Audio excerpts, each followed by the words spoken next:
De la bande dessinée, littérature jeunesse, etc. On avait de quoi faire tout un lot. Et ben voilà, c'est reparti.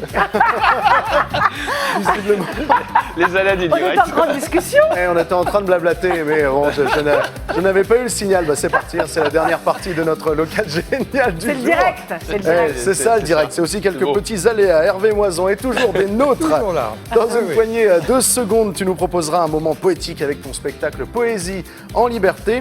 Mais ça, et en parlant de littérature, il y a un genre que nous ne sommes pas habitués à voir sur la scène de TV Tour Val-de-Loire, c'est la poésie. Et pourtant, c'est tout l'objet de la venue d'Hervé Moisan. Hervé, tu proposes ce jeudi 8 septembre, demain, un spectacle, un seul en scène, Poésie en liberté au Bateau Ivre. Qu'est-ce que tu vas proposer au public ce soir-là? C'est une parenthèse poétique? Non, c'est un spectacle. Parce qu'en fait, beaucoup de gens ont une vision assez négative de la poésie. Parce qu'ils l'assimilent à un exercice scolaire qui est parfois rébarbatif. Et moi, j'essaie de leur prouver que ça les concerne directement. Voilà. Et donc, je veux leur proposer un spectacle enlevé, plaisant, qui montre les multiples facettes de la poésie, embrassant les styles et les époques. Alors, comment tu as choisi les poèmes que tu veux? Pas tout à fait librement. Il fallait qu'il y ait qu'il y ait de correspondance thématique ou alors d'ambiance. Et puis sinon, j'ai puisé allègrement dans tout ce que je connaissais ou tout ce que j'ai découvert pour l'occasion. Des anciens, des modernes, des classiques. Ça va de Ronsard à Paul Fort, en passant par La Fontaine, Victor Hugo, Ronsard. C'est un sens très large Ronsard, de la j'ai poésie. déjà dit, mais aussi Baudelaire, etc. Et puis on va aussi jusqu'à la poésie sous d'autres formes. Par exemple, dans le théâtre. Qui est poétique, Un évidemment. extrait de Cyrano de Bergerac, parce que c'est évidemment la poésie est au cœur de Cyrano de Bergerac. Ah oui. Et puis aussi à travers des textes de chansons, Barbara, Brel, voilà. Eh ben voilà, c'est ça, la très poésie. varié. C'est très très varié finalement Ouais. hein, comme registre. Comment est-ce que tu les interprètes sur scène? Parce que est-ce que tu es droit et tu racontes comme ça, ou est-ce que tu essaies non, de faire vivre aux personnes? C'est théâtralisé, ça tient. C'est théâtralisé. Voilà, je bouge même beaucoup. Voilà. Eh ben, Et j'essaie de faire vivre, que ça devienne vraiment un spectacle. que ça devienne un spectacle, c'est possible alors de faire de la poésie un spectacle. Tout à fait. Je crois que tu as préparé quelque chose Eh ben, pour on nous. va Est-ce que tu veux nous laisser découvrir? Est-ce que tu veux nous dire ce que c'est? Ça s'appelle, la première s'appelle Vieille chanson du jeune temps. Vieille chanson du jeune temps. On te laisse gagner la scène de Local Génial. Et nous voici au spectacle Hervé Moisan, extrait de Poésie en liberté. Je ne songeais pas à Rose. Rose au bois vint avec moi. Nous parlions de quelque chose, mais je ne sais plus de quoi. J'étais froid comme les marbres. Je marchais à pas distrait. Je parlais des fleurs, des arbres. Son œil semblait dire « après ». La rosée offrait ses perles, le taillis ses parasols. J'allais, j'écoutais les merles, et Rose, et Rossignol. Moi, 16 ans, et l'air morose. Elle, 20, son œil brillait. Les rossignols chantaient Rose, et les merles me sifflaient.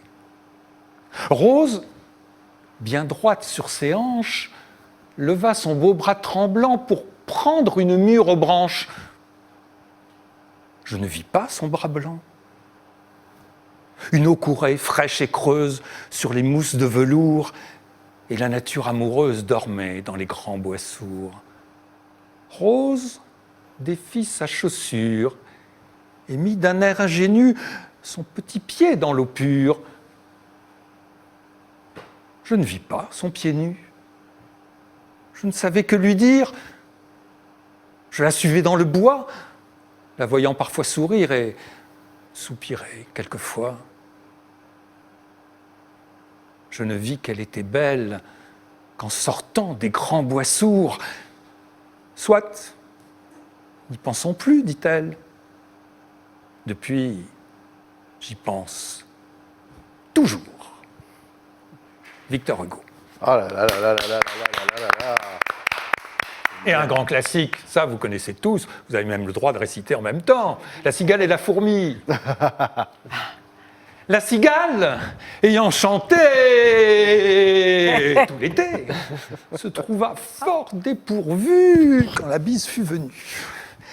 Pas le moindre petit morceau de mouche ou de vermisseau.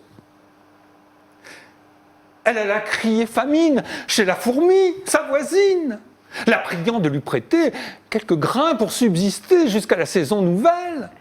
« Je vous paierai, lui dit-elle, avant l'août, foi d'animal, intérêt et capital. »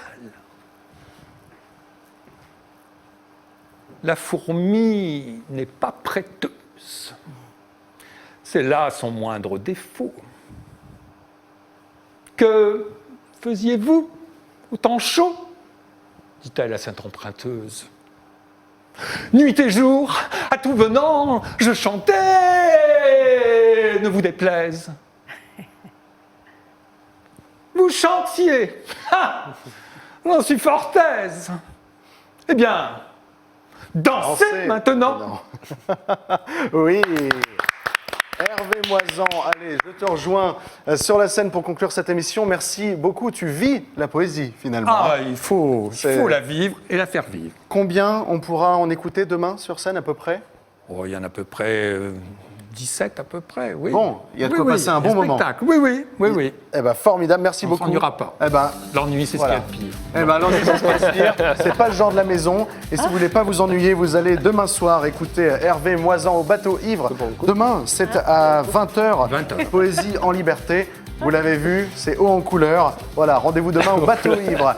C'est la fin de cette émission. C'est sur ce moment suspendu que l'on va se quitter. Merci à vous de nous avoir suivis. Merci aux personnes ici présentes ainsi qu'aux autres intervenants du jour. Local Génial revient demain en direct à partir de 17h45. En attendant, portez-vous bien sur TV Tour Val de Loire. Ciao. Oh là là là là.